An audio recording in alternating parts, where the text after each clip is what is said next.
Commander Zethis stood on the bridge of the luminous Accord and watched Earth grow larger on the viewing screen. The blue planet looked peaceful and beautiful, just as it had appeared in all the surveillance reports over the past 3 centuries. The Vanlari commander had performed this duty 43 times before approaching a newly developing species to welcome them into the Galactic Council, and each time brought the same mixture of excitement and careful diplomatic preparation. Begin standard approach protocols, Zethis ordered, their scaled hands moving across the control interface with practiced ease.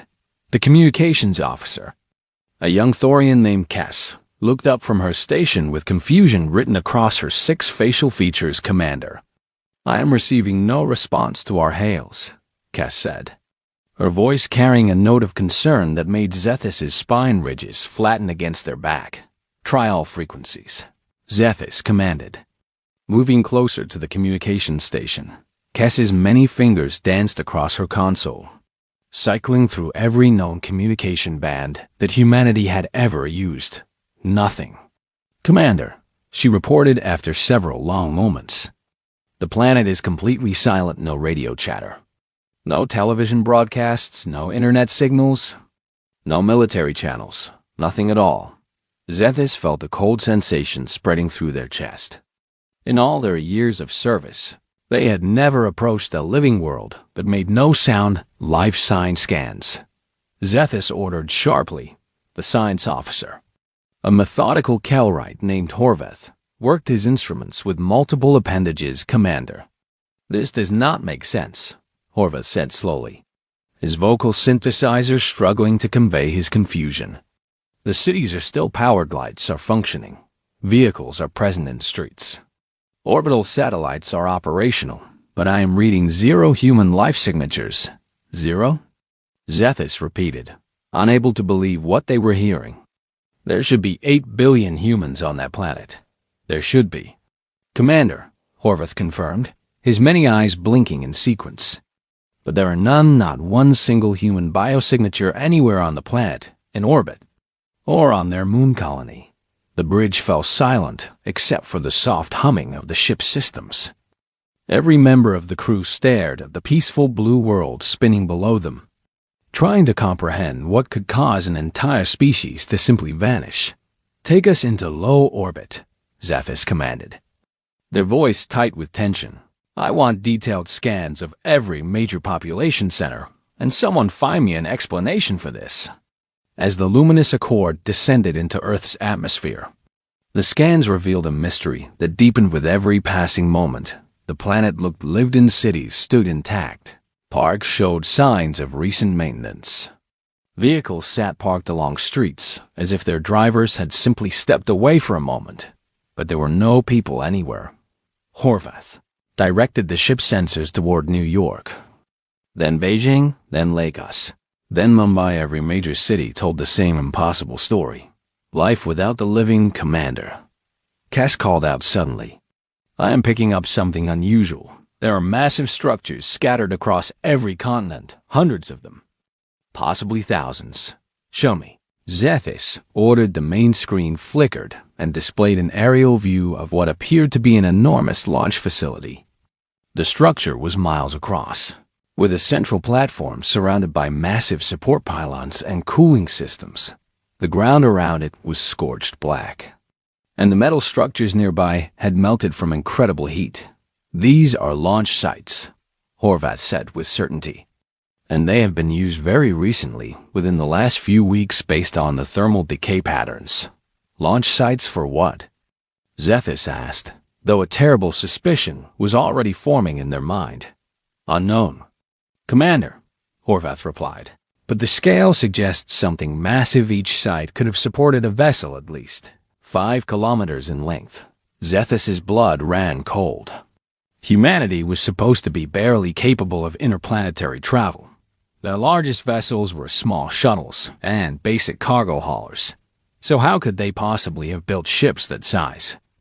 Prepare a landing party, Zethis ordered. I want boots on the ground. We need to search buildings, homes, and government facilities. Find me some answers. 2 hours later, Zethus walked through an apartment in Tokyo, their suits boots echoing in the empty rooms. Everything looked normal. A meal sat half-eaten on the kitchen table. A child's toys were scattered across the living room floor. A television was still playing to an audience that no longer existed. There were no signs of struggle. No indication of panic, no bodies, no blood. No evidence of disease or warfare. It was as if every human had simply stopped existing in the same instant. Landing team reported similar findings from dozens of locations around the globe. Empty but intact. Abandoned but not destroyed. Lifeless but not dead in a government building in Geneva.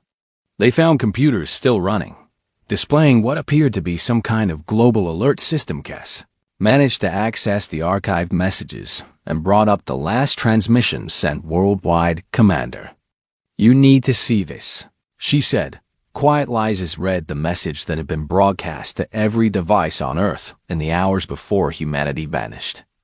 Protocol Exodus. All citizens report to nearest ascension point. This is not a drill. Bring only what you can carry. Family units.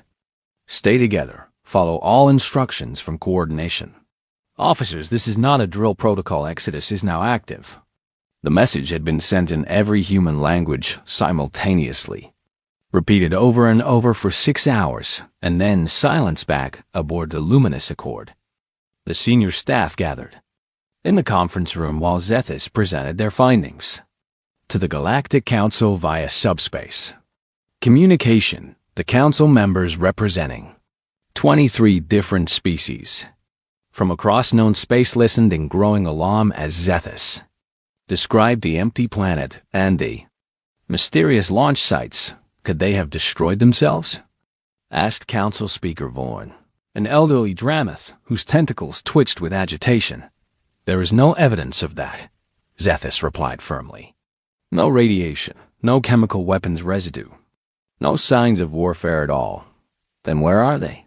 Demanded another council member. Horvath stepped forward, his multiple arms holding data tablets covered in complex calculations. Honorable council members, I believe I have found something, he said carefully. My team has been analyzing the gravitational distortions around the system, and we have detected anomalies, very significant anomalies. Explain, Speaker Vaughn commanded. We have found evidence of exactly 500,000 individual warp field signatures, each one powerful enough to move a vessel of dreadnought class or larger, Horvath said. And the conference room erupted in shocked exclamations from both the Luminous Accord crew and the council members watching remotely. That is impossible, someone shouted. Humanity barely discovered basic warp theory a century ago. Nevertheless, the evidence is clear, Horvath insisted. Furthermore, these signatures form a trail leading away from Earth, heading toward the galactic rim, toward uncharted space. Zethus felt their throat tighten as the implications became clear. They did not vanish, Zethus said quietly. But their words cut through the chaos. They left, all of them.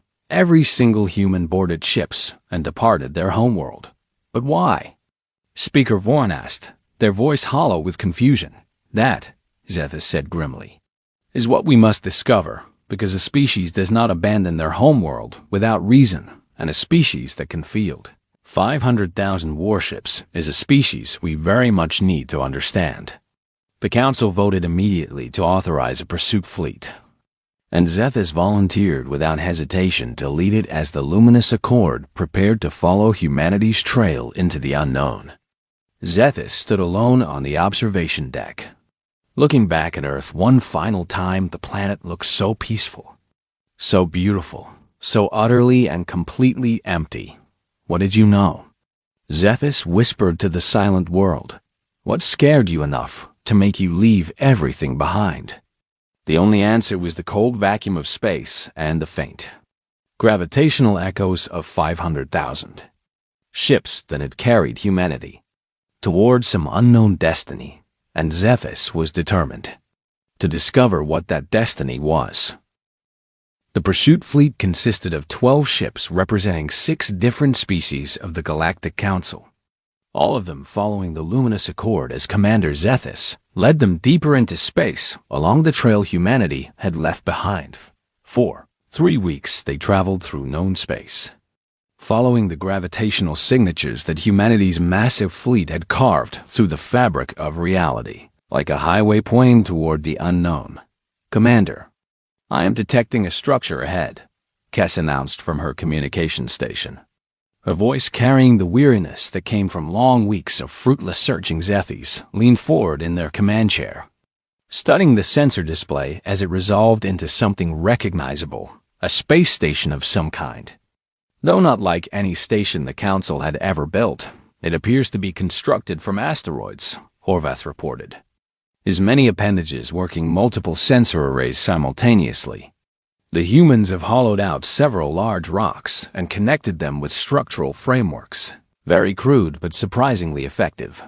As the fleet drew closer, they could see the station more clearly. It was a waypoint, a rest stop carved from space debris and held together with human engineering docking ports lined its surface, each one size for vessels much larger than anything humanity should have possessed. "Life signs?" Zethys asked, though they already knew the answer. "None." "Commander," Horvath confirmed, "the station is abandoned, but it shows signs of recent use, very recent, within the last 2 months based on the thermal readings from the reactor cores." Zethys led a boarding party across to the station, their magnetic boots clanging against the metal floors as they explored the empty corridors. Everything was labeled in multiple human languages: English, Mandarin, Spanish, Arabic, Hindi, showing that humanity's unified effort had truly involved every nation and culture from their homeworld in what appeared to be a central control room. They found computers still running, though most of the data had been wiped clean. Kess managed to recover some fragments: supply manifests, docking schedules, maintenance logs, and the numbers they contained made Zethys's head spin. According to these records, this station processed 847 ships over a period of 9 days. Kess read from her portable terminal.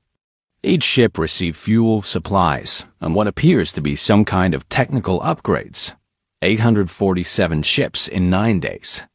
Zethys repeated incredulously. That would require coordination and logistics beyond what most Council species could manage. "There is more, Commander," Kess continued, her facial features arranged in an expression of deep confusion. "The manifest lists supplies for approximately 16,000 humans per ship. That means this single waypoint serviced over 13 million people." Horvath had been examining the docking mechanisms and called Zethys over to see what he had discovered. "Commander, look at these connection ports," he said, gesturing with 3 of his appendages. "They are designed for vessels with power outputs consistent with military-grade dreadnoughts, and the fuel they were dispensing contains exotic matter components that humanity should not even know exist, much less know how to synthesize." The implications were staggering. Somehow, in the 2 years since the Council's last survey of Earth, humanity had not only built 500,000 massive warships, but had also leapfrogged centuries of normal technological development. How is this possible? Zethys wondered aloud, but no one had an answer. They found 16 more waypoint stations over the next month, each one telling a similar story of incredible organization and impossible advancement. The trail led them steadily away from civilized space, toward the sparse regions of the galactic rim, where stars grew farther apart and the darkness between them deepened. "Commander, I am picking up debris ahead," Kess reported one morning during the 6th week of their pursuit. "It appears to be wreckage from some kind of engagement." The pursuit fleet slowed as they approached the debris field, and what they found sent chills through every member of every crew. Scattered across thousands of kilometers were the shattered remains of ships, but these were not human ships. The hull fragments were composed of metals that Horvath's instruments could not identify. The molecular structure was unlike anything in the Council's extensive database of known materials. "These ships are not from any species we have encountered," Horvath said slowly, scanning one piece of debris after another. The technology is extraordinary, possibly more advanced than anything the Council possesses. Could they be human ships? Someone asked. Perhaps humanity developed new hull materials? No, Horvath said firmly. The design philosophy is completely alien, nothing like human. Engineering principles, and look at these weapon scoring patterns. He directed their attention to a large section of hull that had been torn apart by some kind of directed energy weapon. This damage was inflicted by a weapon operating at energy levels I have never seen in practical application. Horvath continued, and the targeting precision suggests automated fire control systems of incredible sophistication.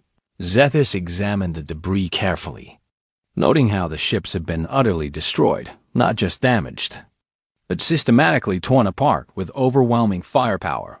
These ships attacked someone, Zethus said quietly, and that someone fought back with extreme prejudice. Commander, I have recovered a data core from one of the larger fragments, Cass announced, her voice tight with tension. It is badly damaged but still partially functional, requesting permission to attempt data recovery. Do it. Zethus ordered immediately. It took Cass 3 days to extract anything useful from the corrupted data core, but when she finally succeeded, she called an immediate meeting of all senior officers from every ship in the pursuit fleet. What you are about to hear was recorded by these unknown aliens approximately 2 years and 4 months ago, Cass said as she activated the playback. The holographic display flickered to life, showing what appeared to be a bridge or command center of some kind. The layout was alien, but the function was unmistakable. Creatures that looked like a cross between insects and machines operated various stations, their movements precise and coordinated. One of them was speaking in a language that the translation computers struggled to process, but eventually rendered into understandable words. 5th Scouting Group reporting. The third planet in system designated Sol 437 contains abundant biological resources, estimated biomass of 8 billion units of varying genetic complexity. Technological development is primitive, estimated at Council classification level. 2 minimal defensive capabilities detected. Recommend immediate inclusion in Harvester Fleet primary target list. The recording continued with technical details about Earth's orbit, atmospheric composition, and resource distribution. It was a targeting report prepared by scouts for something they called the Harvester Fleet. Council classification level 2? Zethus interrupted. That is the rating we gave humanity, barely capable of interplanetary travel. Yes, Commander, Cass confirmed grimly. These aliens were scouting Earth, cataloging it as a resource to be harvested. The recording continued, forwarding all data to Fleet Command via Quantum.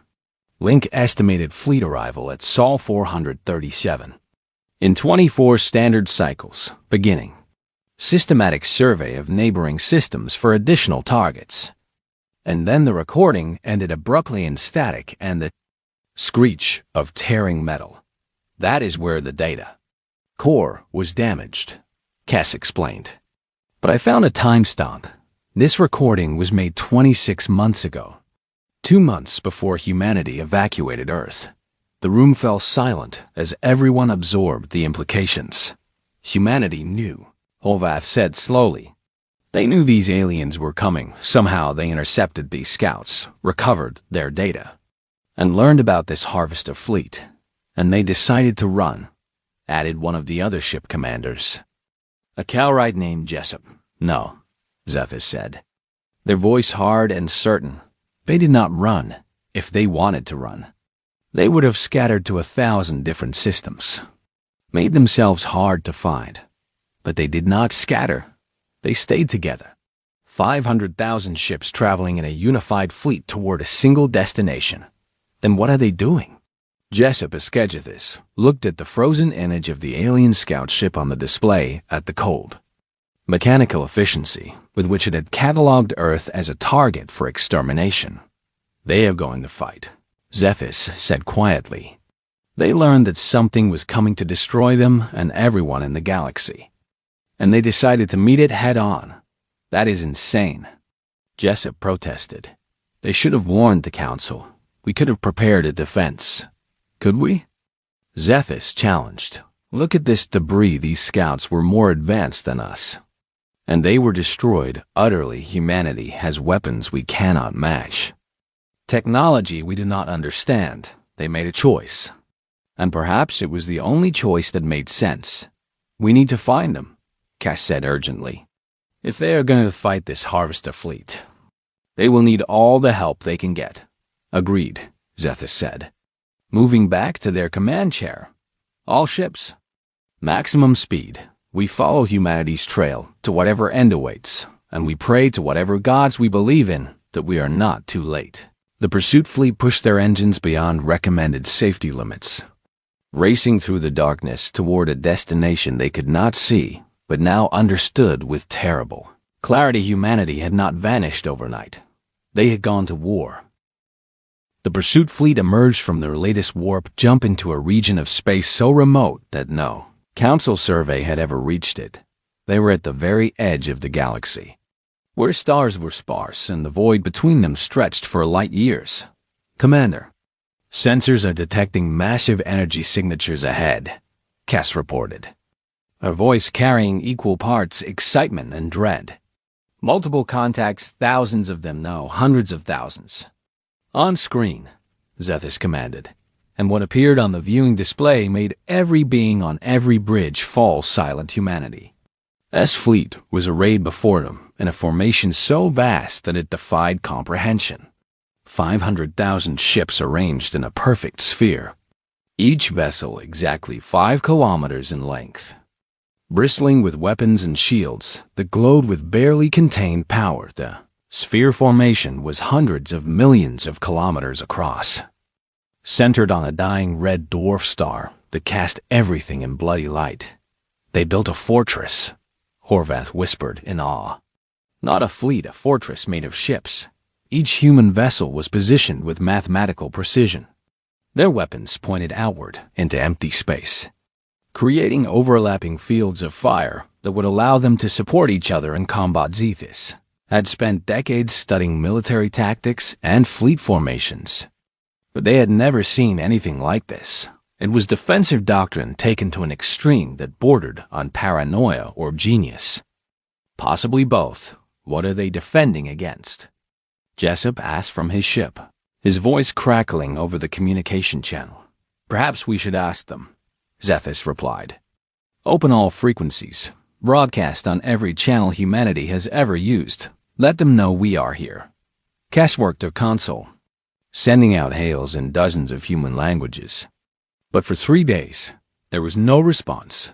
The human fleet remained silent and still, their weapons tracking the council ships but not firing, waiting with the patience of stones. On the 4th day, just as Zethus was beginning to fear that humanity had somehow perished within those ships, leaving behind an automated defense grid, a response finally came through the face that appeared on the screen was human, a woman with dark skin and eyes that looked far older than her physical age suggested. She wore a military uniform that Zethus did not recognize, covered with insignia and decorations, and when she spoke, her voice carried the weight of someone who had not slept properly in months.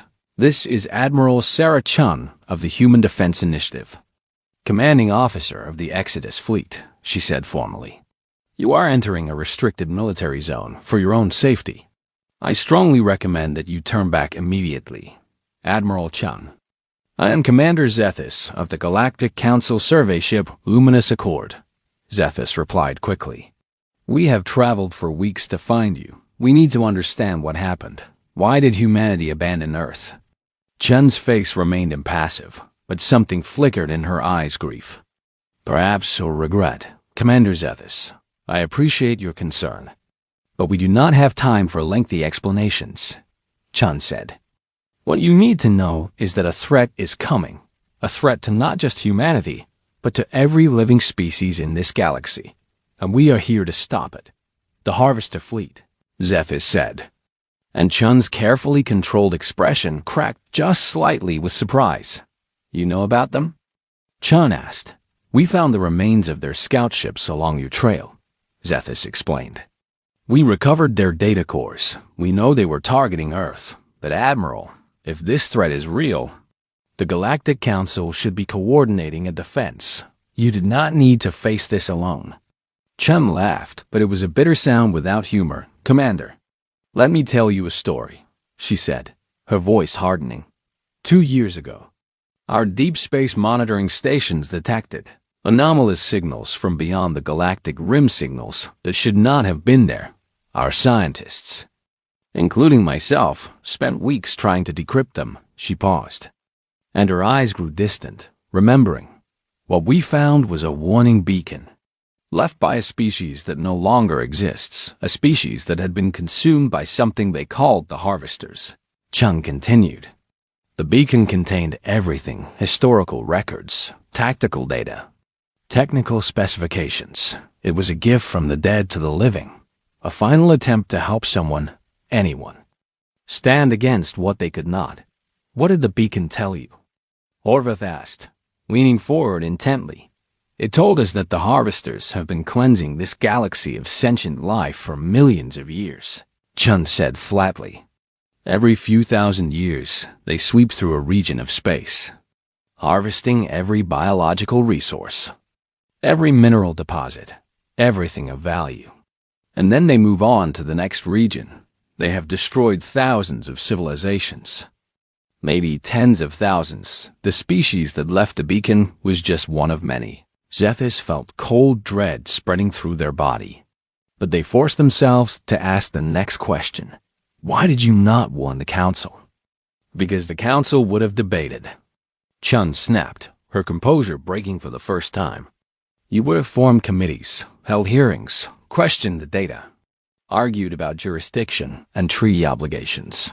And while you talked, the Harvesters would have continued their approach. We calculated that by the time the Council acknowledged the threat and organized a response, it would be too late, so you decided to act alone. Zethus said quietly. We decided to do what was necessary, Chun corrected. The beacon contained advanced technology gifts from dozens of extinct species, each one hoping that someday someone would be able to use their knowledge to succeed where they failed. We took that technology. We absorbed it as fast as we could, and we built this fleet. She gestured around her, encompassing the massive defensive sphere. Every human government, every corporation, every scientific institution, every individual person, we all came together with one purpose: survival, Chun continued. We built production facilities on every moon, every asteroid, every marginally habitable rock in our solar system.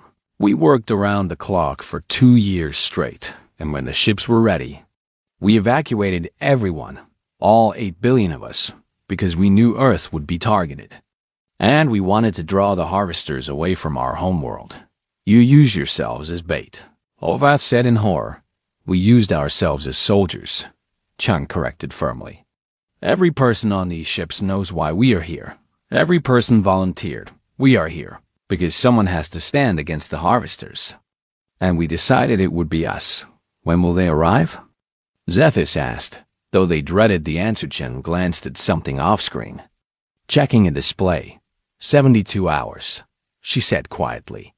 Long-range sensors detected their fleet 4 days ago. They are massive. Commander, millions of ships, each one the size of a small moon. They are everything the beacon warned us about and more. Then we will stand with you, Zethus declared. The Council fleet may be small, but we will not abandon you to face this alone. No, Chun said firmly. Commander Zethus, I appreciate the sentiment, but you cannot help here. Your 12 ships would be destroyed in the first minutes of combat. The best thing you can do is leave now. Return to the Council and warn them about what is coming. Warn them about what? Zethus challenged. That humanity sacrificed itself to buy the galaxy time? That an entire species died to give the rest of us a chance to prepare? I will not run while you stand and fight. Chun's expression softened slightly, and for a moment, she looked less like a hardened military commander and more like a tired woman carrying an impossible burden. "Commander, if you want to help and witness what happens here," she said quietly, "record everything. Send it back to the council in real time if you can make sure that if we fail, at least someone will know we tried. Make sure Earth is not forgotten as just an empty world, but as the home of people who chose to fight rather than surrender." Zethus felt their throat tighten with emotion. "And if you succeed?" Zethus asked. "Then we will have given the galaxy a future," Chen replied simply. "Either way, the council needs to know what we faced. They need to understand that there are threats out here that do not negotiate, that do not surrender. That cannot be reasoned with. The galaxy needs to learn how to fight, Commander, because the harvesters might not be the only threat lurking in the darkness." Before Zethus could respond, alarms began blaring on Chun's bridge. "They are here early," Chun said, her voice suddenly sharp and professional. "Commander Zethus, I am initiating emergency protocols. Your navigation systems are being locked to automatic. Retreat coordinates. You will be forced to jump to safety when the battle begins." "You cannot do that," Zethus protested. "I just did," Chan replied, and there was steel in her voice now. "You wanted to help? Then survive, record everything, tell our story, and remember that humanity did not run, did not hide, did not surrender. We stood and we fought. And we did it for everyone." The communication channel cut off abruptly, and Zethus stood alone on the bridge, staring at the massive human fleet arrayed before them in the distance. Space itself seemed to darken as something vast and terrible approached from the void between stars. The harvesters were coming, and humanity was ready to meet them. The harvesters emerged from the darkness like a living nightmare made manifest. They came not as a fleet, but as a swarm. Millions upon millions of vessels that blotted out the stars themselves. Each harvester ship was enormous, dwarfing even the largest human dreadnoughts. And they moved with perfect coordination. It spoke of a hive mind directing every action. Zethus stood frozen on the bridge of the luminous accord, watching in horror as the swarm approached. Their numbers so vast that the ship's computers could not generate an accurate count. "Estimate at least 10 million hostile contacts," Horvath reported, his voice shaking despite his attempts to remain professional. "Possibly 15 million sensors are being overwhelmed by the sheer density of their formation. We need to help them," Cass shouted, her many facial features twisted in anguish. "We cannot just watch." "We have no choice," Zethus said bitterly. "Admiral Chun locked our navigation. We will be forced to jump away as soon as the battle begins." But even as they spoke, something unexpected happened. The other 11 ships of the Council Pursuit Fleet began moving forward, breaking formation and heading toward the human defensive sphere. "All ships, what are you doing?" Zethus demanded over the fleet-wide channel. "We are choosing to stay," Commander Jessup replied from his ship. "Admiral Chun locked her navigation, Commander Zethus. But she did not lock ours. We are choosing to witness this. To stand with humanity, even if all we can do is watch, one by one." The other commanders echoed Jessup's decision, and Zethus felt something swell in their chest, pride mixed with terror, respect mixed with grief. The human fleet remained silent and still as the harvester swarm approached, waiting with discipline that spoke of extensive training and preparation. Then, when the harvesters crossed an invisible line in space, Admiral Chun's voice rang out across every human channel. "All ships, humanity endures fire." 500,000 human warships opened fire simultaneously, and the darkness of space was torn apart by lights. Zethus had seen fleet combat before. They had studied historical battles and observed training exercises, but nothing had prepared them for the violence that erupted before their eyes. Human weapons, energy beams, missiles, kinetic rounds, and things Zethus could not even identify, lashed out at the harvester swarm with fury that seemed to exceed the laws of physics. The harvesters returned fire, their weapons cutting through space with terrible precision. But the human defensive sphere held, each ship supporting its neighbors. overlapping shields creating a barrier that absorbed and dispersed the incoming fire. "They are holding them," Horvath whispered in disbelief. "They are actually holding them back." But the harvesters kept coming, pushing forward with mindless determination, and slowly, inevitably, human ships began to die. Zethus watched in anguish as a human dreadnought took concentrated fire from a dozen harvester vessels. Its shields failed. Its hull breached, and it exploded in a flash of light that briefly outshone the dying star behind the fleet. "One ship lost," Cass reported quietly, tears streaming down her face. "Reading 160 human life signatures lost with it. Record everything," Zethus commanded, their voice thick with emotion. "Every death, every sacrifice humanity asked us to bear witness.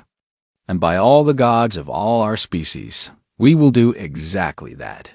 Hours passed, then days, and the battle raged without pause. The human fleet fought with a ferocity that bordered on madness, their ships charging into impossible situations, sacrificing themselves to destroy larger harvester vessels. But it was not mindless aggression. Zethus began to see the pattern in their tactics, the careful coordination, the mathematical precision of their targeting. "They are not just fighting," Horvath said in awe. "They are executing a strategy. Look at how they concentrate fire. They're not trying to damage the harvesters. They are trying to destroy them completely, one at a time." He was right. Humanity was not spreading their fire across multiple targets, but focusing everything on single harvester ships until they were utterly annihilated. Then moving to the next target. It was brutally efficient, but the cost was staggering. By the end of the first day, humanity had lost 50,000 ships, 8 million people dead, but they had destroyed over 200,000 harvester vessels. By the end of the second day, the human count had dropped to 300,000 ships. But the harvester swarm was visibly thinning, their perfect coordination beginning to falter as their numbers decreased. The council observers watched in silence, recording everything, bearing witness to sacrifice on a scale that defied comprehension. On the third day of battle, with the human fleet reduced to fewer than 200,000 ships, Admiral Chun's face appeared on every council ship's viewing screen. She looked like death itself. Her uniform was torn and stained. Her face was haggard with exhaustion, and her eyes carried the weight of millions of dead. But her voice was steady when she spoke. "Commander Zethus, commanders of the council fleet, I want to thank you for staying, for witnessing what we have done here," she said.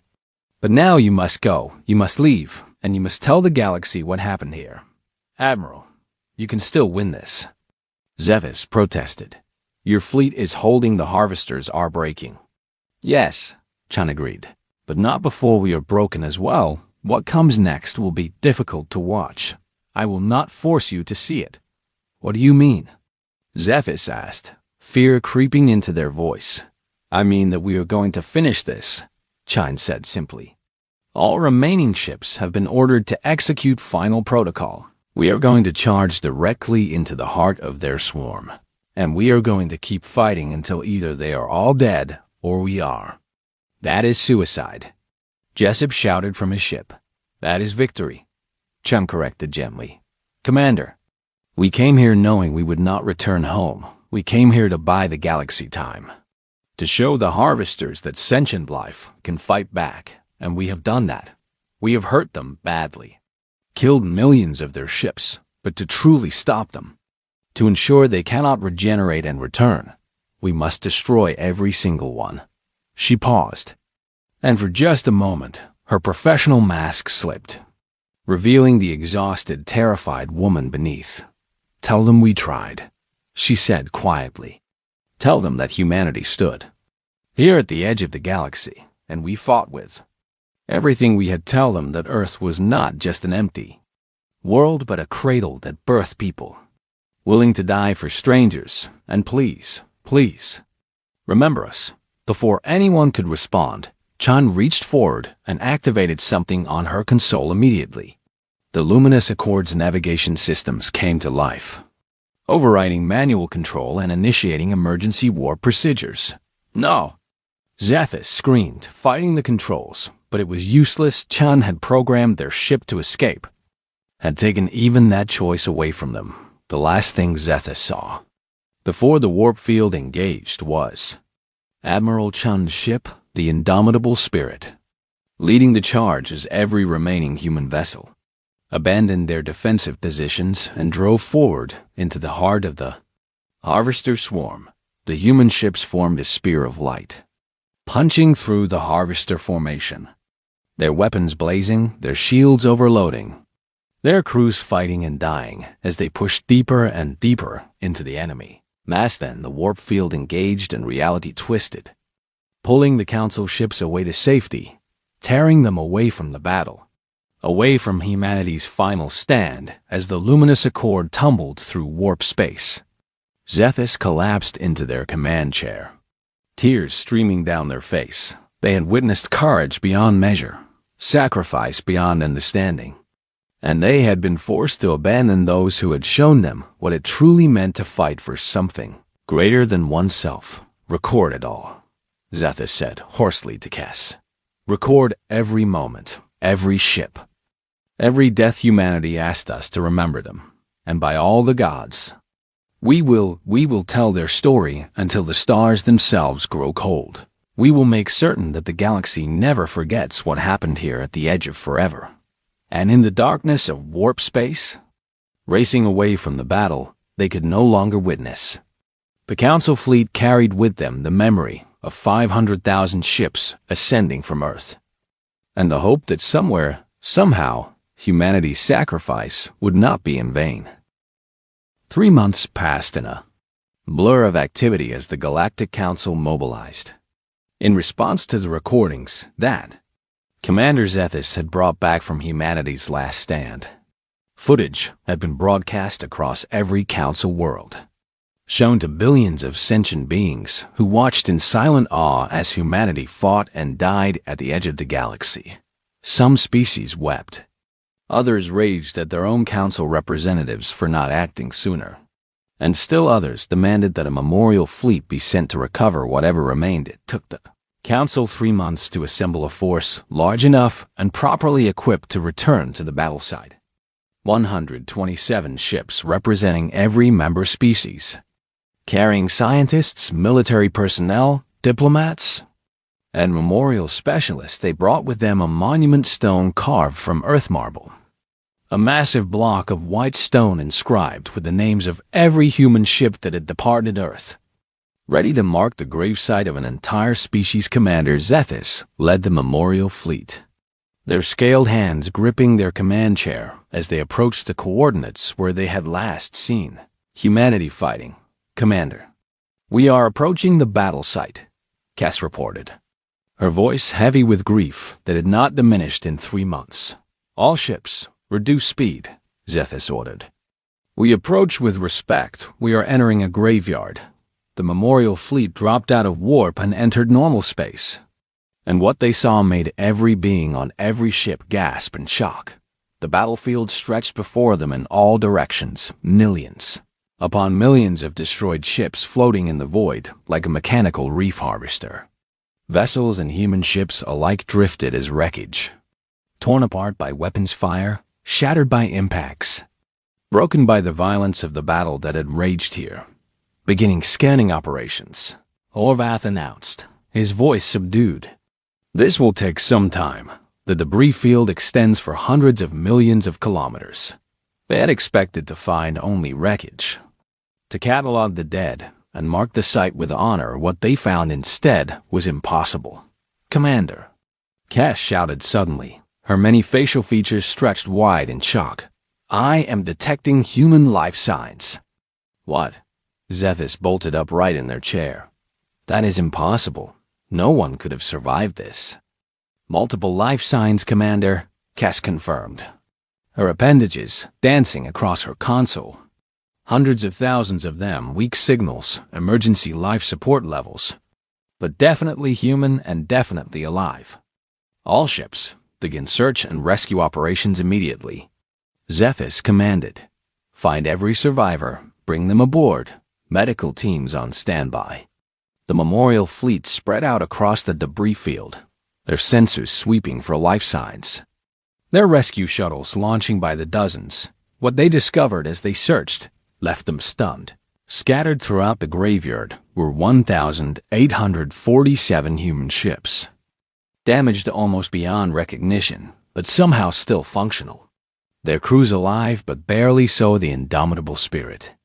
Admiral Chun's flagship was among them, its hull so scarred and battered that it looked more like a piece of abstract art than a warship. When Zethus hailed the ship, they waited with breath held, praying for a response after long minutes. The communication channel crackled to life. And Admiral Sarah Chun's face appeared on the screen. She looked ancient. Her hair had gone white. Her face was deeply lined, her eyes sunken with exhaustion. But she was alive. And when she saw Zethus, she smiled. "Commander Zethus," she said, her voice hoarse and weak. "I did not expect to see you again." "Admiral Chun," Zethus replied, and their voice broke with emotion. "You are alive, you survived, how?" Chun laughed, but it was a sound of pure disbelief rather than humor. "We got lucky." "Commander," she said, "very, very lucky, or perhaps the harvesters got unlucky. Either way, we're still here. What happened after we left?" Zethus asked urgently. Chun's expression grew distant. Remembering horrors that would haunt her for whatever remained of her life. "We charged," she said simply. "Every ship, every person. We drove straight into the heart of their swarm. We had learned something from the ancient beacon. Something that dead civilizations had discovered too late. The harvesters are finite." "Finite?" Horvath interrupted. "What do you mean?" "I mean they do not reproduce, do not build new ships, do not replace their losses," Chun explained. "Every harvester vessel in that swarm was millions of years old, maintained and repaired over countless harvests. They are powerful, they are terrifying, but they are limited, and we realized that if we could destroy every single one of them, we could end the threat permanently." She paused, taking a shaky breath. "So that is what we did," she continued. "We fought for 7 more days after you left 7 days of constant combat. No rest, no pause. We tore through their formation, destroying everything we could reach, and they fought back. They killed so many of us," her voice cracked, and tears began streaming down her scarred face. "But in the end, we won," she said quietly. "We destroyed them all, every single harvester ship. We ended a threat that had existed for millions of years, and the cost was she could not continue." Her grief overwhelming her. Zethus understood of the 8 billion humans who had left Earth. Fewer than 300,000 had survived, an entire species reduced to a remnant. Their civilization shattered, their future uncertain. "The Council offers you everything," Zethus said gently. "New worlds, technology, resources to rebuild whatever humanity needs. We will provide. You have saved the galaxy, and the galaxy will help you heal." Chun shook her head slowly. "We appreciate the offer, Commander. Truly we do," she said. "But humanity will rebuild itself. We will accept help, but we will do things our own way, at our own pace. We started this journey together, all 8 billion of us, and those of us who remain will finish it together. What will you do now?" Zethus asked. "Now?" Chun looked around at the graveyard surrounding her ship, at the debris field that contained both the remains of humanity's sacrifice and the proof of their victory. "Now we rest, we mourn our dead, we remember those who fell, and then we begin again." Over the following weeks, the Council fleet helped stabilize the surviving human ships and provided medical care to the exhausted crews during that time. The Council convened an emergency session and made a decision that was unprecedented in galactic history. When the session concluded, Zethus returned to Admiral Chun with news. "The Council has voted unanimously," Zethus announced formally. "Humanity is hereby granted full membership in the Galactic Council with all rights and privileges. Furthermore, you are being offered custodianship of galactic defense. The Council wants humanity to lead the effort to ensure nothing like the Harvesters ever threatens the galaxy again." Chime looked stunned. clearly not having expected such an offer. "Commander, we are barely 300,000 people," she protested. "How can we defend an entire galaxy?" "You will not be alone," Zethus assured her. "The Council will provide resources, ships, personnel, but we need humanity's knowledge, your tactics, your willingness to do what is necessary. You proved at this battlefield that humanity understands what it means to fight for survival. The galaxy needs that understanding." Chun was silent for a long moment. Then she nodded slowly. "We accept," she said. "But on one condition.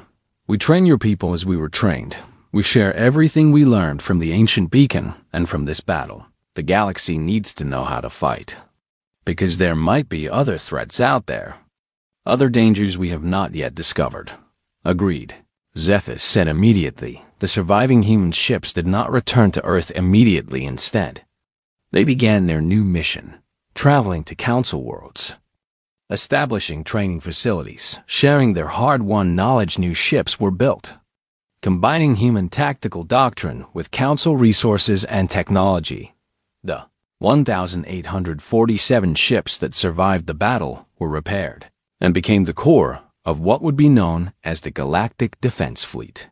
Crewed by both humans and other species, united in purpose 5 years after the battle, a single human ship finally returned to Earth orbit. The planet had changed in humanity's absence. Nature had begun reclaiming the abandoned cities. Forests growing through streets, oceans cleansing themselves of pollution. Wildlife returning to places they had long fled, but humanity had left one structure standing, maintained by automated systems as a monument to what they had done. It was Launch Site Prime, the first facility from which the Exodus fleet had departed. Standing alone in what had once been the Mojave Desert, Admiral Sarah Chun, now older still but carrying herself with renewed strength, stood before the monument as crews erected a massive stone marker on it were inscribed the words she had spoken to Commander Zethus before the final charge.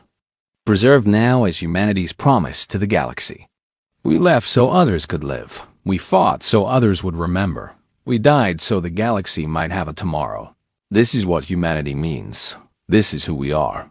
And below it, carved by Chun's own hand, a new line. "And we survived, and we will never let this happen again." Chun stood before the monument as the sun set over the empty desert, thinking about the 8 billion people who had boarded those ships, about the millions who had died in the darkness at galaxy's edge, about the remnant who had endured. She thought about Earth, abandoned but not forgotten, waiting patiently for the day when humanity might return to reclaim it.